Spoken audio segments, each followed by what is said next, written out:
오늘도 종료주일 예배에 참석하신 여러분들께 주의 은혜가 함께 하시기를 축원합니다. 이스라엘 백성들은 홍해를 건넌 그 놀랍고 감격했던 일을 한 달이 채 안 돼서 잊어버립니다. 구원의 감격과 감사를 오래 간직했더라면 광야 생활이 더 행복했지 않았나 하는 생각이 듭니다. 홍해를 기적으로 건너게 하신 하나님께서 필요한 모든 것도 공급해 주실 것이라는 믿음을 가졌으면 좋을 뻔했습니다. 그런데 이스라엘은 하나님을 바라보지 아니하고 언제나 현실을 보았습니다. 하나님을 믿고 약속하신 미래를 보면 가슴이 벅차오르고 감사했을 텐데 현실의 문제만 보고 과거를 기억하니 과거가 아름답게 추억되었습니다. 이렇게 되면 현실은 더 힘들게 되고 과거는 꿈만 같고 미래는 희미해지는 것이거든요. 이스라엘의 과거는 결코 아름다운 것이 아니었습니다. 바로왕의 압제 아래 죽지 못해서 사는 삶이었고 자유만 가질 수 있다면 무엇이든지 포기할 각오가 되어 있었습니다. 그래서 애굽을 나왔고 경겁거래 손에 잡히는 것만 우선 들고 그 밤에 애굽을 나올 만큼 애굽은 고통스러운 지옥이었습니다. 애굽을 떠나는데 아무런 미련이 없는 것입니다. 그런데 정작 그들이 자유를 얻었을 때 한 덩어리의 빵 때문에 자유를 잃고 빵의 노예가 되었다는 겁니다. 오늘 본문은 하나님께서 이스라엘에게 이제 만나를 주시면서 주시는 몇 가지 교훈인데 그 하나가 만나를 주시는 목적이 있다는 겁니다. 만나는 이스라엘이 애굽에서 준비해온 양식이 다 떨어지고 아무것도 없는 광야에서 하나님께서 그 수많은 이스라엘을 양육하신 사건입니다. 단순히 만나를 먹었더니 맛있고 배불렀더라 그런 얘기가 아닙니다. 하나님의 기쁘신 뜻은 만나를 주시면서 하나님의 율법을 순종하나 순종하지 않나를 보기 위해서입니다. 우리 4절 끝부분을 보면 여호와께서 모세에게 이르시되 보라 내가 너희를 위하여 하늘에서 양식을 비같이 내리리니 백성이 나가서 일용할 것을 날마다 거둘 것이라 이같이 하여 그들이 내 율법을 준행하나 아니하나 내가 시험하리라 그랬습니다. 만나를 거두어 드리는 사람들이 하나님을 신뢰한다면 많이 수확하려는 유혹을 버릴 것이라는 것입니다. 이것은 만나를 의지하지 말라는 것이고 이스라엘을 의지해야 될 것은 이 만나의 많고 작은 양 호멜이 아니라는 것입니다. 영원히 필요한 만큼 만나를 공급하시는 하나님을 의지해야 된다는 것이 만나 속에 담긴 교훈입니다. 하나님의 말씀에 순종할 때 그 말씀이 즉 그들에게 만나가 되고 만나가 보장되는 말씀입니다. 성경을 자세히 읽어보면 저들이 가지고 있을 수 있는 만나의 양은 한 호멜입니다. 욕심을 내서 많이 거둬들인다는 말은 하나님을 믿지 않았다는 말이 되고 한 호멜이 넘는 것은 다 썩었어요. 하나님께서 나를 위하여 준비해 주신다는 것을 절대적으로 믿은 사람은 자기 몫의 한 호멜만 거두어 드립니다. 나를 위해 준비해 주시는 분이 내일도 주시겠지 믿으니 욕심을 내지 않고도 평안할 수도 있고 수고를 덜 할 수도 있습니다. 저들이 하나님을 불신하여 많이 거둬들인 경우 우선 많이 거둬들이기 위해 수고해야 되고 그 다음엔 썩어버렸어요. 이 불신이 정작 엿새 때 되는 날은 2배를 거두라 하는 말씀을 또 불신하여 게으르고 일하지 않아 남들이 평안하고 풍요로울 때 그들은 굶어야 했습니다. 이것이 무엇이냐 하면 날마다 만나를 주시는 것 자체가 계속되는 훈련이었고 불순종하는 사람들에겐 시험이 되었다는 말입니다. 하나님께서는 그들이 광야 생활에서 만족하리만큼 한 번에 40년치 만나를 줄 수도 있습니다. 그런데 여러분, 한꺼번에 40년치 만나를 주면 그들은 어떻게 보관하며 어떻게 가지고 다닐 수 있겠습니까? 그러니 매일 아침 신선한 것으로 날마다 공급하시는 것이 얼마나 큰 은혜입니까? 욕심 부릴 일이 하나도 없어요. 하나님만 믿으면. 같은 이유로 하나님께서는 여러분에게도 복을 한꺼번에 다 쏟아 부어 주실 수 있습니다. 그런데 그렇게 하지 아니하시고 믿음만큼 주십니다. 감당할 능력이고 축복의 그릇입니다. 주께서는 우리들이 강한 물질 축복에 집착되어 범죄하고 그 물질을 의지해서 사는 것에 대해 경계를 하십니다. 안식일을 지키면서도 모자랄 것이 없는, 염려하지 않게 쉬는 날도 쉬면서 먹을 수 있도록 1분씩 공급하시는 하나님의 은혜였습니다. 하나님께서 하시는 모든 선물에는 시험이 있고 교훈이 있고 사명이 있다는 사실을 알아야 됩니다. 두 번째는 이 만나의 교훈은 하나님의 오래 참으심의 깊이를 보여주는 뜻이 있습니다.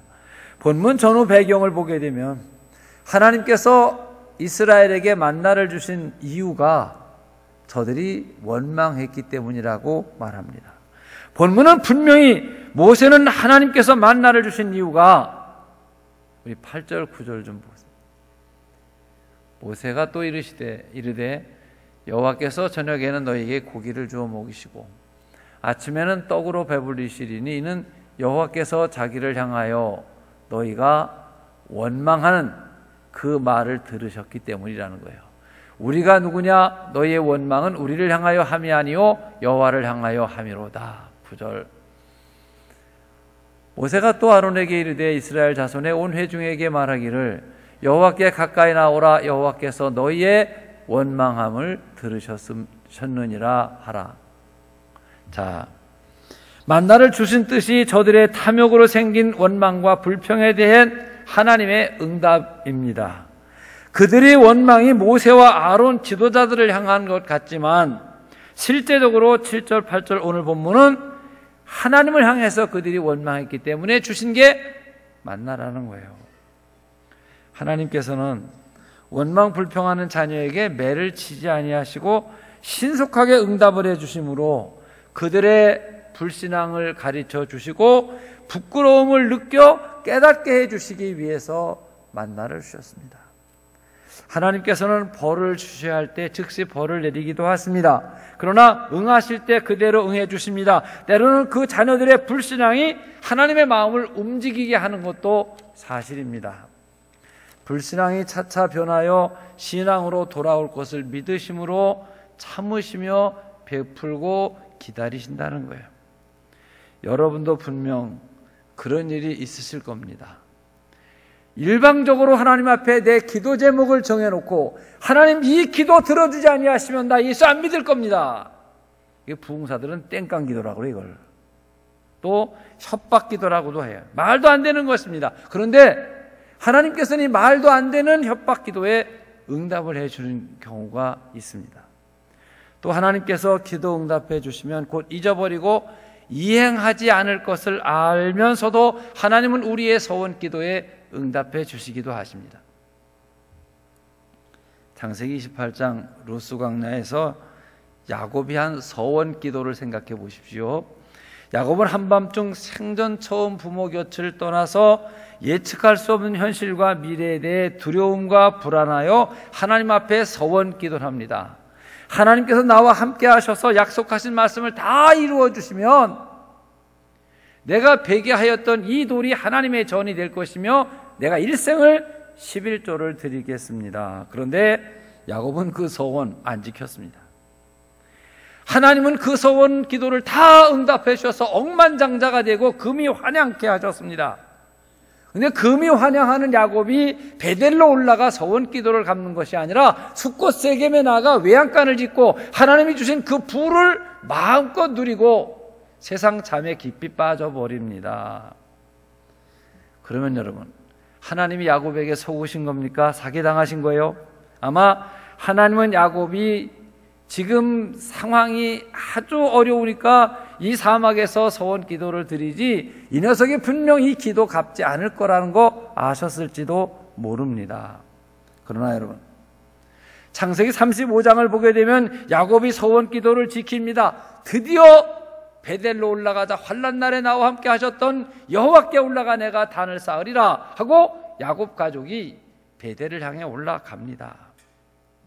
사람들이 주님의 곁을 떠나 더 멀리 가버리면 그냥이 아닙니다. 하나님께서는 더 멀리 찾아가십니다. 땅끝까지, 바다끝까지, 하늘끝까지 찾아가십니다. 인간의 죄악이 깊어질 때 하나님의 사랑과 은혜가 인내의 깊이를 또 보여주시는 것이죠.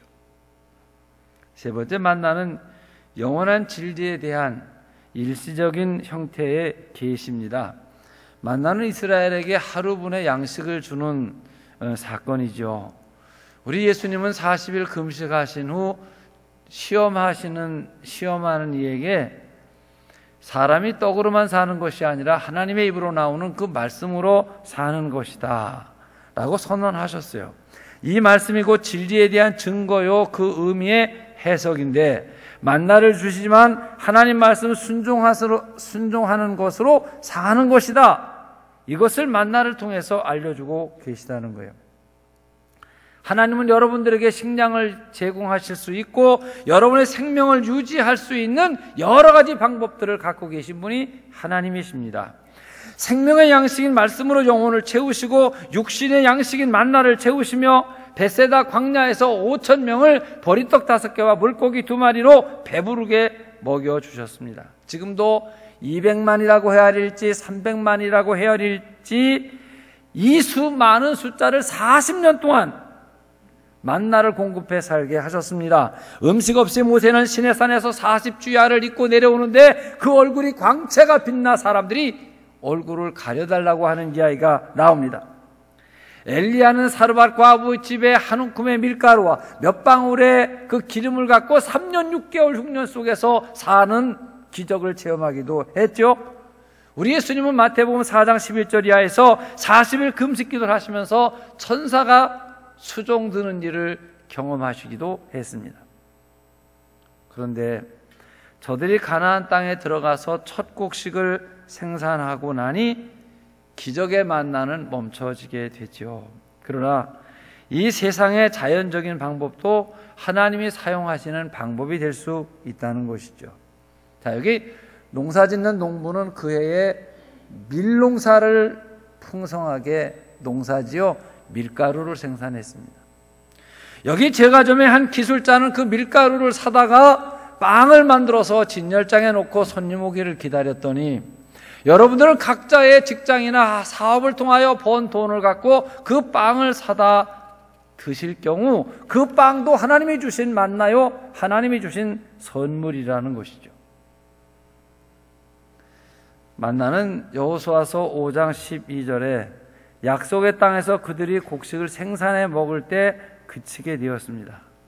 하나님의 기적은 인간이 그 일을 함으로 필요 없게 될 때 멈추지요.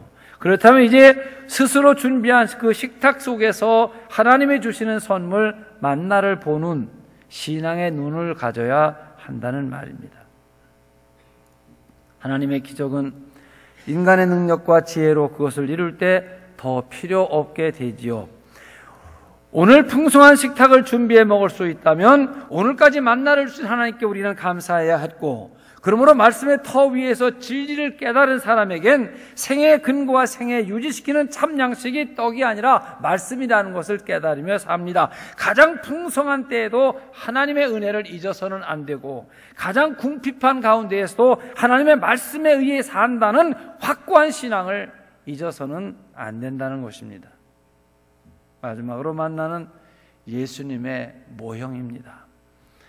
요한복음 6장 보리떡 5개와 물고기 2마리로 배고픈 5,000명을 먹이고 12바구니가 남게 한 이 오병이어의 사건을, 이건 굶주린 많은 사람들을 일시에 먹인 큰 사건이다. 그런 이야기만은 아닙니다.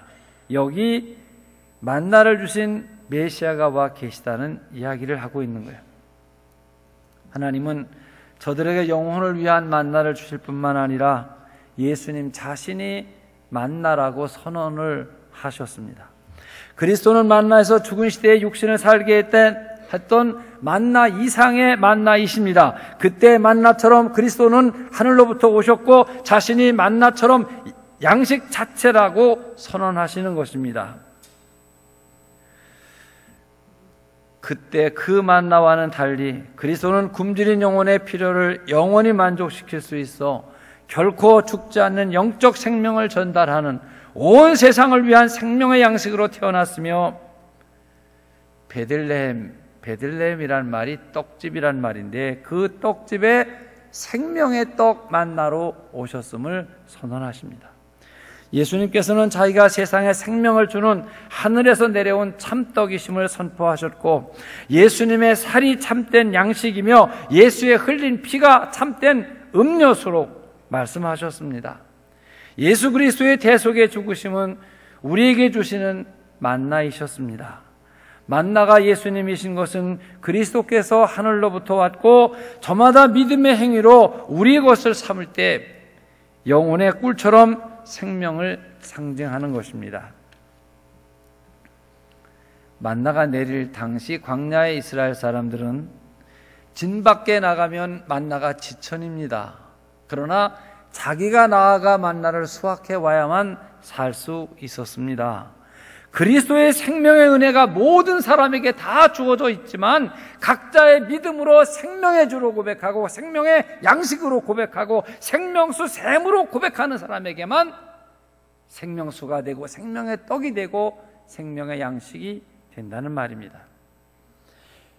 만나는 광야에서 한 세대에게 40년 동안 주셨는데 그 한 세대의 만나를 먹은 사람들은 다 광야에서 죽었고 가나안 땅에 들어가질 못했습니다.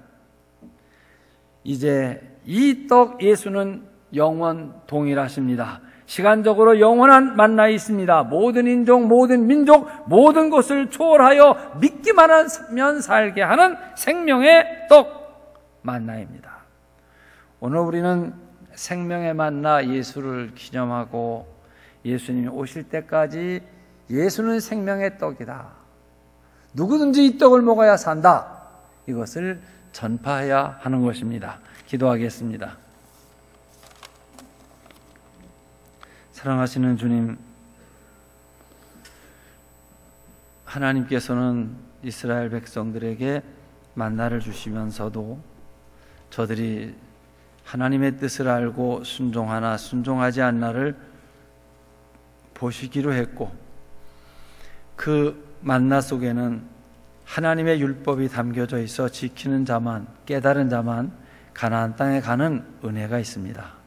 대부분의 사람들은 만나를 먹고도 가나안 땅에 가지 못하고 광야에서 죽었습니다. 오늘 예수님께서는 생명의 떡으로 우리에게 오셨습니다. 사랑하시는 주님, 우리 모두가 다 예수를 생명의 떡, 생명의 양식, 생명수로 고백하여 예수님 주시는 이 양식으로 영원히 사는 경험하는 저희들 되게 해 주시옵소서. 귀하신 예수님 이름으로 기도하옵나이다. 아멘.